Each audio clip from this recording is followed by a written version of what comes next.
Welcome to Subramani. One question which bugs many people, or many people ask me, is how do we decide to retire, right?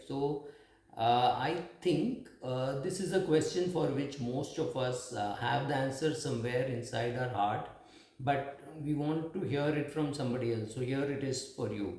So, largely, people are afraid of retirement because of two, three reasons. One is healthcare inflation. People have no clue how much a healthcare cost can change their plans. Like, suppose I had done all calculations and told you you require about 2 crores for retirement and you need about 5 lakhs or 10 lakhs, let's say 5 lakhs of medical insurance.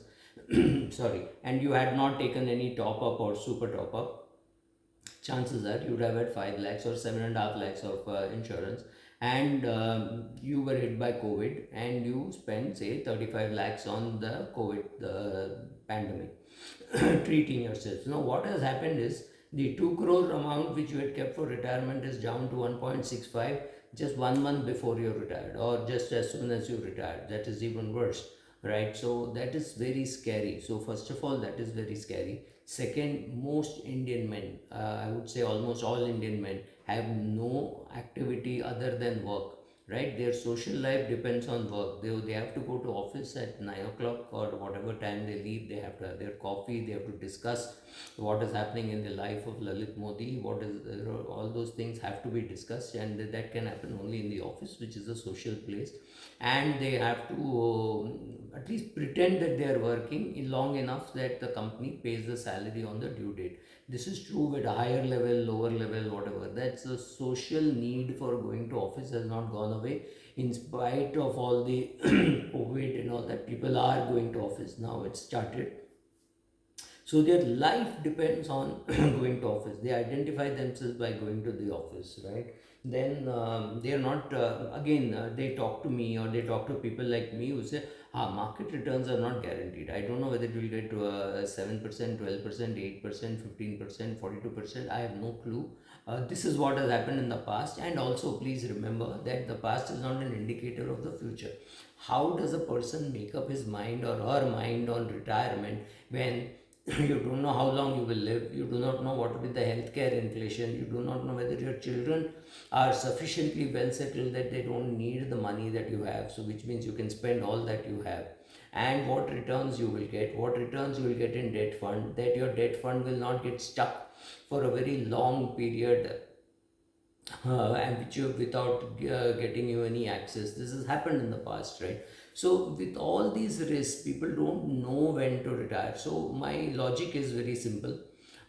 Start monitoring your expenses, start writing down, putting it in Excel, whatever. Start writing down your expenses, because that is the best way you will know how much you will spend in retirement instead of just guessing. So you know that okay, I am going to spend 40,000 rupees a month on my lifestyle, and I will spend about 2 lakhs a year on festives and vacations, etc. So 40,000 into 12 plus 2 lakhs, that is 4 lakh 80 plus 2 lakhs, 6 lakh 80. Approximately 7 lakhs is my annual expenses, right? So you know that figure now. Then find out whether you have 2 crore 10 lakhs, which is my figure, which has been taken from various sources. Many people put that figure of 30 times of annual expenses, so 30 times into 7 is 2.10. Now you want to be very conservative and make sure that you're 4.20. Fine, you want 60 times, that's great. So you already have 4.20. Let us say you have something like 8 9 crores. What is your problem now? I don't think there is a financial problem. Largely it is not having a hobby which is a problem. People don't know what to do. People, so once you have a grasp on what you are going to spend, uh, develop a retirement strategy drawdown, saying I will withdraw from bucket number 1, bucket number 2, bucket number 3, this is what will happen. Do some scenario building and see where will you be 3 years, 5 years, 7 years later, right? So learn what is the bucket strategy. I have done enough videos, so I am not talking about it. I am going to just say bucket number 1, bucket number 2 and bucket number 3. Please go and find out. You have enough answers available on Google. My own videos on bucket strategy is already there. So plan how to withdraw, how much to withdraw, what will be your retirement paycheck, from where will it come. I've done one video on that also. uh, and very important, sit and talk to your spouse and see how much what you're going to do in retirement. It is easy to retire and say, oh, I need to retire, I am very bored of doing my work. That's all fantastic. After 3 days you will wonder why did you retire, right? So find out what activities you're going to do, what hobbies, whatever you be the hobby that you choose. Maybe you want to go to the temple, maybe you want to go hiking, maybe you want to go trekking, maybe you want to travel, whatever you want to do.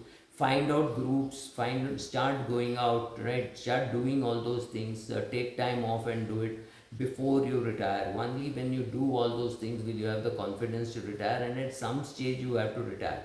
I like to keep telling people this: the best uh, parachute diver has been the one who has stood there wondering whether to go, and his coach gave him a kick on the butt instead of pat on the back, and he made his first jump. He enjoyed it, it was thrilling, and then he started making more and more jumps, or she started making more and more jumps, and got better and better at it.